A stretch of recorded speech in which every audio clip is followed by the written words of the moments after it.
Urdu historians में खुश आमदीद। दोस्तों, आज की वीडियो में हम जानने की कोशिश करेंगे कि ये दुनिया कैसे बनी और इस्लाम का इस बारे में क्या कहना है।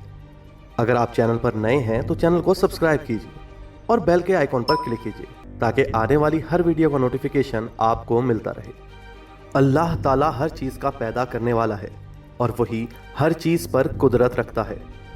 अल्लाह वो है जिसने आसमानों और ज़मीनों के दरमियान की सब चीज़ों को 6 दिन में पैदा कर दिया और फिर अर्श पर जलवा फरमा हुआ। अल्लाह सूरतुल हदीद आयत नंबर 4 में फरमाते हैं, वही है जिसने आसमानों और ज़मीन को 6 दिन में पैदा किया, फिर अर्श पर जलवा फरमा हुआ। वो खूब जानता है उस चीज़ को जो ज़मीन में जाए और जो उससे निकले और जो कुछ इसमें चढ़ कर जाए, और जहाँ कहीं तुम हो वो तुम्हारे साथ है और अल्लाह तुम्हारे आमाल को देख रहा है। इसी तरह अल्लाह ताला एक और आयत में फरमाते हैं, अल्लाह ही वो ज़ात है जिसने 6 दिन में आसमानों और ज़मीन को पैदा फरमाया और उसका अर्श पानी पर था। इमाम अहमद बिन हम्बल ने अबू ज़ैन औकेली से बयान किया, उन्होंने कहा, ए अल्लाह के रसूल, आसमान और ज़मीन को पैदा करने से पहले हमारा परवरदिगार कहाँ था? आपने फरमाया, अमा, यानी अल्लाह के सिवा कुछ भी न था, और उसके ऊपर हवा थी न उसके नीचे हवा थी, मतलब ये कि दुख न था। फिर उसने पानी पर अपना अर्श पैदा किया, गोया ये थी मखलूक की इब्तदा। इमाम अहमद तिरमिज़ी, इमाम अबू दाऊद और बहुत से मुहद्दिसीन ने सैयदना इबाद इब्ने सामिद रज़ी अल्लाह ताला अन्हो से रिवायत करते हुए कहा, मैंने रसूल सल्लल्लाहु अलैहि वसल्लम को फरमाते हुए सुना है। आप सल्लल्लाहु अलैहि वसल्लम फरमा रहे थे कि बिलाशुबा अल्लाह ने सबसे पहले कलम को पैदा किया, फिर अल्लाह ने उसे हुक्म दिया, वो इसी वक्त चल पड़ा और क़यामत तक होने वाली हर चीज़ लिख दी। ये अल्लाह का इल्म था जिसको कलम ने इसके हुक्म के मुताबिक लौहे महफूज पर लिखा।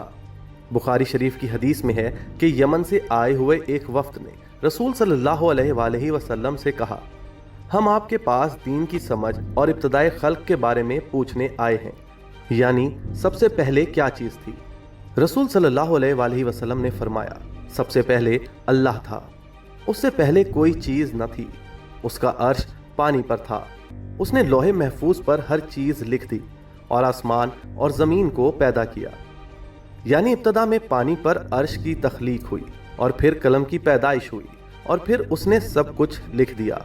उलमा इकराम का बयान है कि कलम के फ़ौरन बाद लोहे महफूज को पैदा किया गया। कलम ने लोहे महफूज पर हर चीज़ लिख दी। इसके बाद कायनात की दूसरी मखलूक़ात और आसमान और ज़मीन की पैदाइश वजूद में आई। अशिया की पैदाइश वाली तरतीब में उलमा के कई अकवाल हैं।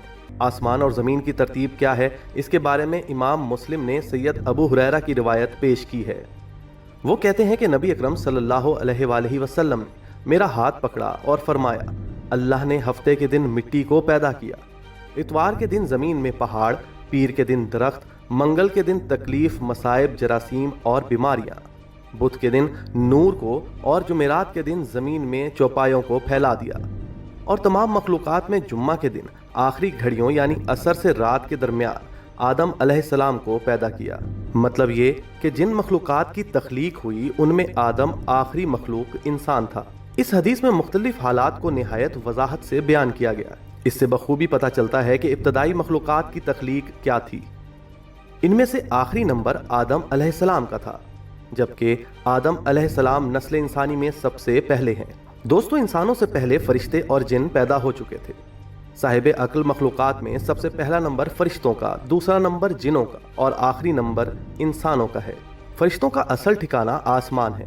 अल्लाह ताला कुरान में फरमाते हैं कि करीब है कि आसमान अपने ऊपर से फट पड़े और तमाम फरिश्ते अपने रब की तस्बीह बयान कर रहे हैं और ज़मीन पर लोगों के लिए इस्तग़फ़ार कर रहे हैं। खबरदार, अल्लाह ताला माफ़ करने वाला, रहमत करने वाला है। मुस्लिम शरीफ में है कि हज़रत आयशा रज़ी अल्लाह ताला अन्हा से रिवायत है कि नबी अकरम सल्लल्लाहु अलैहि वसल्लम ने फरमाया, फरिश्तों को नूर से और जिनों को आग से पैदा किया गया और आदम को उस चीज़ से पैदा किया गया जो तुम्हारे लिए बयान कर दी गई, यानी मिट्टी से। फरिश्तों की तख्लीक के बाद जिनों को पैदा किया गया। जिनों को भी इंसानों से पहले पैदा किया गया था, जैसा कि अल्लाह सूरतुल हिज्र आयत नंबर 27 में फरमाते हैं, और इससे पहले जिन्नात को हमने लौ वाली आग से पैदा किया। जिन्नात के बारे में बहुत ज़्यादा आयात और अहदीस मौजूद हैं। अल्लाह फरमाते हैं, اور جنات کو آگ والے شعلے سے پیدا کیا گیا۔ مارج آگ کے بھڑکتے شعلے کے کنارے کو کہتے ہیں۔ گویا جنوں کو آگ کی جڑ سے نہیں، آگ کے شعلوں کے کنارے سے پیدا کیا گیا۔ دوستو، قرآن مجید میں اللہ تعالیٰ نے ابلیس یعنی شیطان کا قول نقل کیا، تو نے مجھے آگ سے پیدا کیا۔ اسی طرح پہلے بھی بیان ہو چکا ہے، اللہ نے فرمایا اس سے پہلے جنات کو ہم نے لو والی آگ سے پیدا کیا۔ یہ ہے جنات کی اصل اور بنیاد۔ ابلیس بھی جنات میں سے ہے اور اس مسئلے میں کسی کو تردد اور شبہ نہیں ہونا چاہیے، اس لیے کہ قرآن مجید میں ہے۔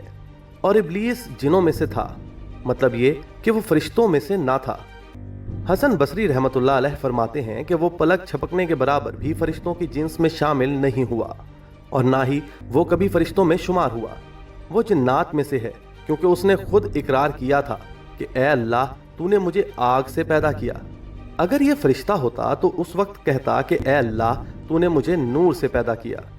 اس لیے ابلیس کا جن ہونا روز روشن کی طرح عیاں ہے۔ سیدنا عبداللہ بن عباس فرماتے ہیں آدم علیہ السلام سے 2000 سال پہلے جنات پیدا کیے گئے تھے۔ وہ ہماری زمین پر رہائش پذیر تھے۔ آہستہ آہستہ وہ فسق و فجور میں مبتلا ہوئے۔ جب فتنہ فساد میں حد سے بڑھ گئے، ناحق خون بہانے لگے، تو اللہ نے ان کی طرف فرشتوں کا عظیم لشکر بھیجا۔ اس سے جنات کی زبردست مارکہ آرائی ہوئی۔ اس مارکہ آرائی میں فرشتوں نے جنوں کو تہس نہس کر دیا اور جنات سمندروں کے جزیروں میں پناہ لینے پر مجبور ہو گئے۔ زمین کے ہر بر اعظم سے انہیں جلا وطن کر دیا گیا، چنانچہ آج تک ان کا مسکن وہی جزیرے ہیں۔ یہ واقعہ آدم علیہ السلام کی تخلیق سے پہلے ہو چکا ہے۔ احادیث مبارکہ میں ہے کہ ابلیس ملعون کا ایک تخت ہے اور وہ تمام جنات کا سردار اور حکمران ہے۔ اس کا شاہی تخت پانی پر ہے، اگرچہ اس کی متعین جگہ ہمیں معلوم نہیں۔ دوستو، اس ویڈیو میں یہاں تک آدم کی پیدائش کا ذکر تھا۔ اس کے بعد آدم علیہ السلام کی پیدائش کے بعد کا ذکر ہوگا۔ وہ ویڈیو دیکھنے کے لیے چینل کو سبسکرائب کیجیے، اور اگر آپ کو یہ ویڈیو پسند آئی تو اس کو شیئر کیجیے۔